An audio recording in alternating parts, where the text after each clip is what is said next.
I'm sure we've all heard of unspoken rules. Well, in today's video, we're going to be discussing the 7 unspoken mistakes that can make any lady seem not the best. And the whole point of this channel, hi, my name is Karina, is to really elevate ourselves so we can really have our best life as women. And these mistakes, although they seem very minor and unoffensive, actually can say a lot about you as a woman. So that's why I want to put them into light so we never make these ones ever. And before we get into it, I also want to let you know that I'm having an online live event. Please join me for it. It is the Unspoken Secrets to Becoming a $1 Million Woman. How to become high caliber and really another stepping stone for you to become the best version of yourself and to have a first class life. Register at intoamillionlady.com/live or click the link in the description. Early bird ticket prices will be going up, so grab your seat and I'm so excited to see you there. So let's get through these mistakes, starting from number 7, uncared for nails. Unfortunately, I see this so much, especially at the beach, boating, anywhere, right? Especially kind of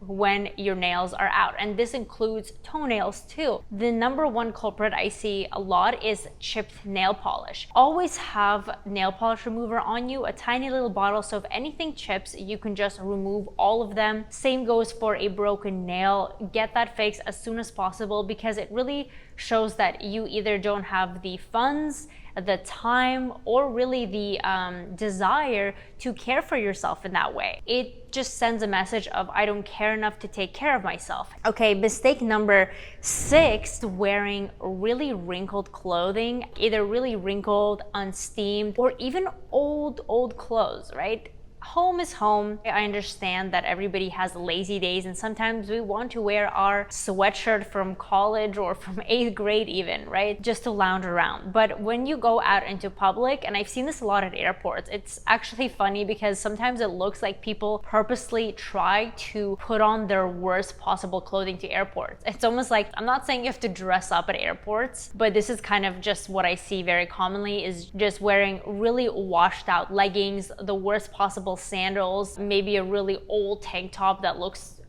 like it's been through 1 or 10 too many washes. We want to avoid those things, especially in public. At home is a different story. That's more your choice.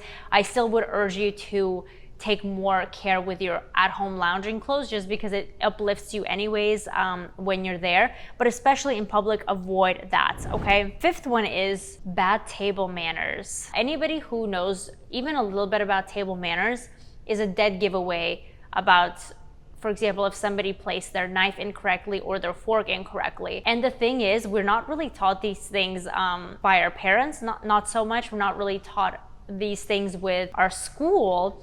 Actually, I am a certified etiquette consultant, so that's how I know majority of these things, but simple things that just go over your head, especially when you're never exposed to them. But especially if you are, let's say, in a business meeting, venture, lunch, dinner, or like that, you want to be able to hold your own when it comes to these things. So knowing where the knife goes, where the fork goes, where the spoon goes, just these basic things will take you a long way. So really study those. Perhaps I'll make more videos about these specific topics. And of course, basic manners at the table with hygiene. For example, not having your purse or clutch on the table, not putting your phone on the table, not being on your phone, not picking inside your mouth with your hands. People still do this and it's just a terrible habit and is very unhygienic and will make people cringe. For example, for me, I really don't like seeing purses on tables because I think that's very unhygienic. There's a reason why that's not really acceptable to do at the table, especially at a fancy restaurant or even at any restaurant. It just isn't very hygienic because your purse goes everywhere and the table should be hygienic, okay? So let's get to number 4, that is having a messy car. That shows so much about a person. I mean, imagine you as a lady, you're on a date and the date is going perfectly and the gentleman is treating you well and he's up talking himself, and then he wants to give you a ride back to your place, and you get to his car, and it doesn't matter what car it is, if it's a Toyota, a Hyundai, a BMW, a Mercedes, a Kia, that's irrelevant. But you get to the car and it looks like it hasn't been washed for weeks, or worse, on the inside, You see his work uniform, his shoes, his backpack, dirty tissues. Automatically, we kind of jerk back. I mean, that's kind of my reaction. You don't want to put yourself in a position, again, if you are with somebody or at a business thing and someone's walking you to your car and they see it, it's just very, very embarrassing. So do make the time to try to keep it more organized and make that a priority. The next one is having bad habits. We want to exile as many of these as possible because they show a lot of flaws and they really don't have any room for our life. It's not like we're holding on to something that can help us. We're not. Bad habits are just that. They're bad habits. Let's get rid of them. So one of the ones I see commonly that show not positive traits, they show a lot of nervousness and insecurity and maybe lack of confidence. And one of them is nail biting and the other one is fidgeting.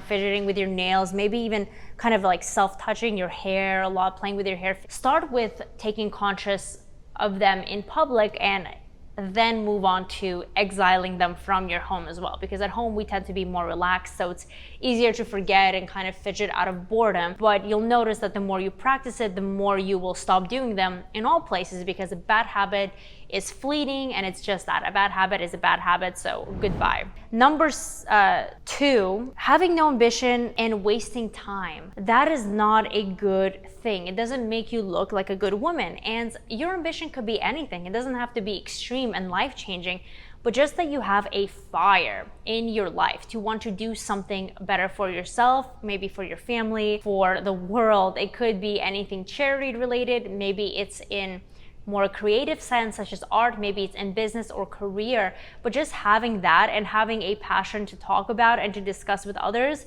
will ignite positive emotions in other people and also motivate you to do more with your life. And the last thing, treating other people poorly or gossiping. Maybe you're not directly treating people poorly, but negative talk about other people shows more about the person saying those words than the person they are talking about, and that brings in gossip, because gossip a lot of the time seems kind of harmless and not really a big deal, but the truth is, it is a big deal. It shows more about you, and honestly, it just attracts negative things into your life. We might not make the connection, but this is written in so many books, talked about in so many spiritual movies and documentaries, is that the energy you choose to give out is what you get back. So if you are putting out this negative energy, you will get that negativity back in one form or another. So cut that out. So these are the 7 unspoken rules that are not good for you, not good for your reputation. Just get rid of them, okay? And to learn more about these types of things, how to really become a $1 million woman, I, again, am providing you with another stepping stone, and that is my live online event to becoming a $1 million lady. Register for it at intoamillylady.com/live. I'm so excited to see you there. Subscribe to this channel, like the video, and I'll see you in the next one.